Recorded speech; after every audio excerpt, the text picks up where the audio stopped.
أعوذ بالله من الشيطان الرجيم. بسم الله الرحمن الرحيم.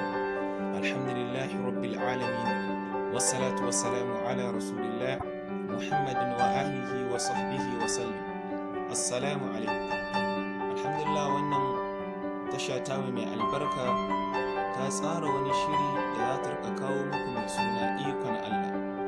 Ikon Allah shiri ne da ya kunshi bincike akan halittu iri-iri na duniya domin samun ilmantuwa da kuma izina daga yanayin yadda Ubangiji ya halicce su da kuma yadda suke gudanar da rayuwarsu.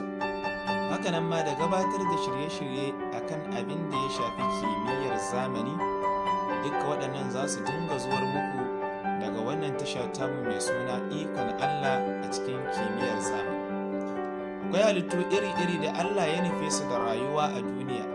Daga ciki akwai waɗanda Allah maɗaukakin sarki ya ba su ikon yin motsi da tafiya. Wasu su ja ciki, akwai masu tafiya da ƙafafuwa guda biyu kamar mu 'yan adam. Sannan akwai masu tafiya da fuka-fukai da ƙafafuwa guda huɗu. Akwai kuma masu motsi da fuka-fukai. Da wannan baiwar ta motsi suke iya farautar abincinsu. Da ita suke iya gudu daga abokanan gabarsu, da ita kuma suke samun damar yin barbara har su hayayyafa. Waɗannan irin halittu su muke kira dabba. Banda dabba kuma ga itatuwa da sauran shuke-shuke waɗanda ba sa iya waɗancan abubuwan da muka zana, amma su ma suna da rai domin kuwa suna cin abinci irin nasu, suna girma, suna haihuwa, sannan kuma suna mutuwa. Za mu fara da ɗaukar halittar ƙwari domin mu yi bayani a kansu, maga irin buwayar da Allah ya nuna a cikin halittarsu da kuma yadda suke rayuwa. Su ma ƙwari sun kasance a cikin halittar da take tafiya neman abinci. Ita wannan halitta ta sha bamban da sauran, ma'ana sauran halittu da suke rayuwa a duniya. Halittar dabbobi tana da ƙashi wadda tsoka ta lullube shi, ita ku halittar ƙwari ƙashinsu na waje, tsokar ce a ciki. Sai dai su nasu ba ƙashi ne kamar na dabbobi ba, wani irin ɓawa-ɓawa ne mai tauri shi ke yi wa tsokar su garkuwa. Duba misalin irin su buzuzu, su gizo-gizo, su ƙaguwa, su kunama. A cikin wannan ɓawa-ɓawa ne za ka iske halittar tsokarsu. Allah gwani, kun ga yadda wannan samfur ya sha bamban da wancan. To su ƙwari da muke magana a kansu ba ta ƙashin baya ba kawai suka sha bamban da sauran dabbobi, duk siffar jikinsu ma daban ne.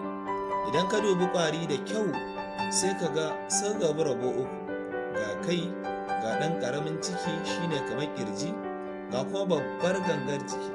A cikin kan akwai idanduna, amma su idandunansu ba irin namu ba ne. Mu namu kowane ido ƙwaya ɗaya gare shi, amma su nasu kowane ido yana da ƙwayoyi da yawa ƙwarai da gaske ɗan ƙanana, kamar yadda za ku gani a cikin wannan hoto. Saboda haka ko ta ina abu ya ɓullo wa ƙwaro, ko daga baya ko daga gaba, duk yana ganinsa. Ƙwayoyin idandunan sun fiye ƙanƙanta ƙwarai, har in ba idonka na da kaifi ba to ba za ka iya ganin su ba, sai da madubin ƙarawa abu girma. Ƙwari ba iri ɗaya suke ba, kowanne daga cikinsu yana da baki daidai cin abincinsa. Waɗansu kamar sauro suna da wata allura da ita suke huda fata su tsotsi jini daga jikin dabba. Waɗansu kuma kamar malam buɗa mana littafi suna da wani abu kamar ɗan famfo, shi suke sawa cikin furen tsiro su tsotsi zuma. Waɗansu kuma kamar su gara suna da bakuna masu tauri waɗanda ke iya cizon abubuwa masu ƙarfi kamar itace. Kuma idan ka duba ƙwaro za ka gan shi da wasu gashi-gashi guda biyu dogaye a wajen kai, da su yake ji kamar kunne, da su kuma yake taɓa abu ya ji irinsa yadda muke amfani da hannu. Ikon Allah, Allah gwani kenan. Waɗansu kuma ƙwarin suna da kunnuwa amma ko kusa ba irin namu ba ne. Misali kamar ɗango, kunnuwansu a kusa da kwiɓi yake, waɗansu kuwa nasu a wajen ƙafar gaba yake. Kunnuwan tsutsa kuwa duk ya fi waɗancan ban mamaki, domin akwai waɗansu irin tsutsotsi masu gashi, su irinsu da gashin suke ji. Idan ka yayyafa musu ruwa ko wani ɗan gari sai su kurumce domin gasun ba sa iya miƙewa. Kyankyaso shi kuwa kunnuwansa suna daga gindi, idan ka duba za ka ga ɗan gasusuwa liƙe wurin wutsiyar, to shine kunnuwa. Rabo na gaba na jikin ƙwari shine ƙirji. Bayan kai, a ƙirji ne ƙafafuwan ƙwaro da fuka-fukansa suke liƙe. Yawancin ƙwari suna da fuka-fukai 6, yawancin ƙwari suna da ƙafafuwa guda 6, amma gizo-gizo da kunama su 8 gare su. Fuka-fukai kuma galiban suna da 4, kamar malam buɗe mana littafi, ƙudan zuma, dokin Allah, zanzaro, buzuzu, amma fuka-fukan buzuzu na gaba suna da tauri har sukan zama kube ga na bayan. Waɗansu kuma kamar irin ƙuda da sauro, fuka-fukansu na sosai 2 ne, su ne kuma na tashi. Waɗansu kuwa ba su da shi ɗungurungun kamar ƙuma da kaska. Tsakanin ƙirji da gangan jiki galibi akwai kwiɓi siriri. Bayan wannan kuma kowane ƙwaro a rarrabe ke gaba-gaba, kowace gaba kamar zobe. Ba su da huhu na shaƙar iska, amma maimakon huhu suna da wasu ƙofofi ko'ina a jiki da shi ne ko da su ne suke shaƙar iska. Su jininsu galibi rawaye-rawaye ne, wanda zuciya kuma sai ka same ta a tsakar baya. Sauran kayan ciki wurin zamansu da siffofinsu daban-daban ne, ta nan kuma sun sha bamban ƙwarai da gaske da masu ƙashin baya. Galibin ƙwari sukan yi ƙwai, amma in sun yi ƙyanƙyasa, ɗan ba da siffar uwar yake fitowa ba, kamar yadda na tsuntsaye da ƙadangaru suke fitowa. Misali, in malam buɗe mana littafi ya silmiyo ƙwai, in ya ƙyanƙyashe, ɗan wani iri za ka gan shi ya fito, ga uwa kyakkyawa da launi iri-iri, amma sai ka ga ɗan ya fito wata irin tsutsa mummuna. Idan ya tsutsar ta yi girma, sai ta sake kama ta dunƙule kamar ta mutu, ta naɗa kanta a cikin wani bargo na audugar siliki, ta yi ta barcinta. A cikin wannan baccin ne take wata irin rikida mai ban mamaki. Idan ta gama rikide-rikidenta, sai ka ga malamin ya fito ya shiga duniya, shi ma sai ya ci gaba da rayuwa har ya kai ga rambasa ƙwai, an tafi kenan. Idan muka duba za mu ga mataki 4 kenan: ƙwai, tsutsa, rikida, sai kuma malam buɗe mana littafi. Yawancin ƙwari in sun cika matakinsu na ƙarshe, suka shiga siffarsu ta sosai cikakkiya, shikenan daga nan ba za su ƙara girma ba. Kowanne yadda ya fito ya faɗa duniya, haka zai zauna har kwanakinsa su ƙare. Wato ƙananan ba za su girma su zama manya ba. Ƙananan malam buɗe mana littafi ba za su girma su zama kamar faɗa wuta ba. Kiyashi ba ya girma ya zama kamar tururuwa ba. A'a, to yaya mutum yake ganin ƙaramin sauro da babba idan ba sa ƙara girma? Ga amsa: idan ka ga ƙwari iri ɗaya, ƙarami da babba, to ka tabbata ba gidansu ɗaya ba. Kowanne girman nan nasu da ka gani shine girman jama'ar gidansu, haka Allah ya halicce su. Kaga misali kamar tattabara da talotalo, dukka tsuntsaye ne, amma tattabara ba za ta girma ta zama kamar talotalo ba, ko dami nawa ka ajiye mata kuwa.